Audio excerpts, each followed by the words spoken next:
Hello friends, I am रजत। तो आज का हमारा टॉपिक रहने वाला है प्रोटीन। तो आज हम प्रोटीन के बारे में डिस्कस करेंगे।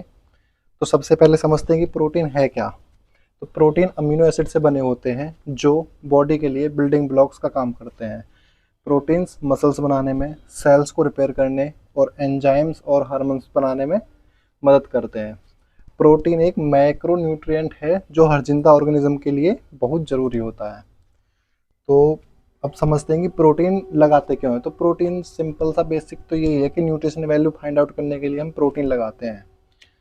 अगला समझते हैं, अब हम समझते हैं कि हम जब प्रोटीन लगाते हैं अकॉर्डिंग टू IS 7219 1975, तो उसमें क्या क्या केमिकल यूज़ होते हैं और जो वॉल्यूमेट्रिक सॉल्यूशन चाहिए हमें क्या यूज़ होते हैं। तो हमारा कॉपर सल्फेट यूज़ होता है, सोडियम सल्फेट यूज़ होता है, कंसनट्रेटेड सल्फ्यूरिक एसिड यूज़ होता है, वॉल्यूमेट्रिक सॉल्यूशन में 0.1 N का हाइड्रोक्लोरिक एसिड यूज़ होता है, H2SO4 यूज़ होता है, मिथाइलाइड इंडिकेटर यूज़ होता है।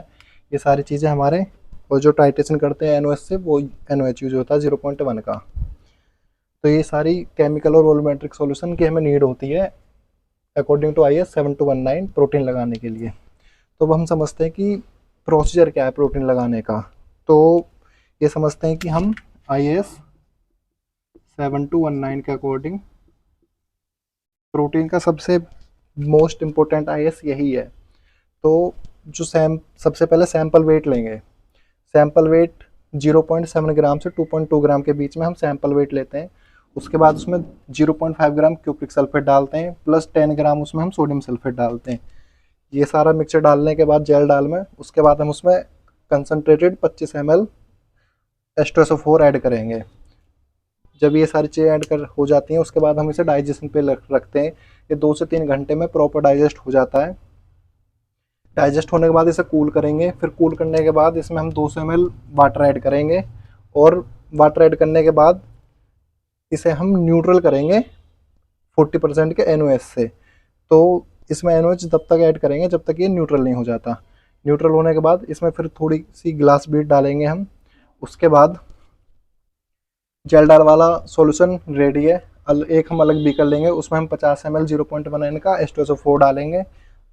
अगर हम मिल्क एंड मिल्क प्रोडक्ट में लगा रहे हैं तो हम 0.1 N का HCl लेंगे। H2SO4 क्यों नहीं लेते, HCl क्यों लेते हैं, वो मैं अगली वीडियो में कवर करूँगा। अभी आप इतना ही समझें। 0.1 N का H2SO4 ले लिया, उसमें हम मिथाइलाइड इंडिकेटर डालेंगे। फिर उसे हम मिथाइलाइड इंडिकेटर डालने के बाद जो हमारी अमोनिया आएगी उसे हम 0.1 के H2SO4 में ट्रैप करेंगे। कब तक? 150 ml तक।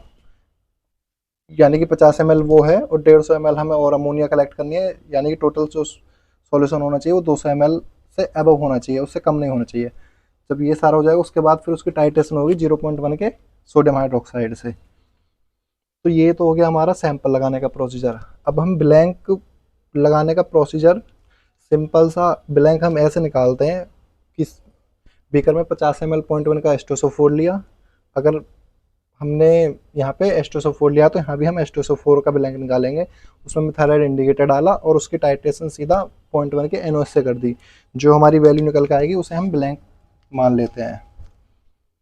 एक ब्लैंक ये हो गया। एक ब्लैंक हम कैसे लगाते हैं, उसमें सैंपल वेट नहीं लेंगे। 0.5 ग्राम कॉपर सल्फेट लेंगे, 10 ग्राम सोडियम सल्फेट लेंगे, 25 ml कंसनट्रेटेड सल्फ्यूरिक एसिड लेंगे, डाइजेशन करेंगे उसका प्रॉपर।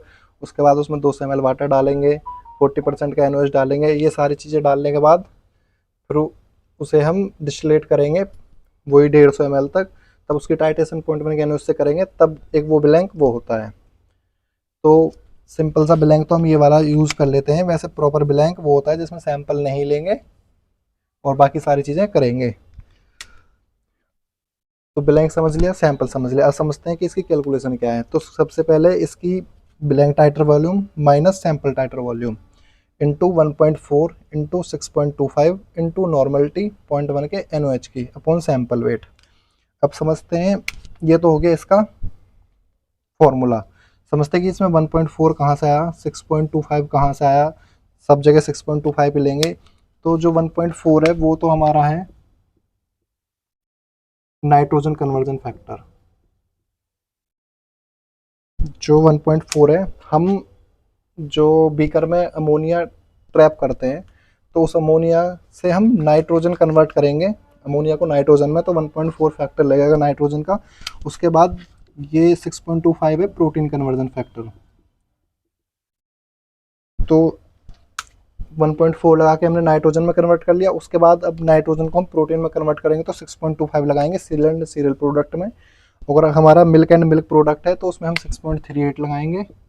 अब ये 6.38 कहाँ से आया, 6.25 कहाँ से आया, किस कैटेगरी में कौन सा फैक्टर यूज़ करते हैं, वो सारी चीज़ें अगली वीडियो में कवर करेंगे। तो आज के लिए इतना ही, नेक्स्ट वीडियो में मिलते हैं नए कंटेंट के साथ।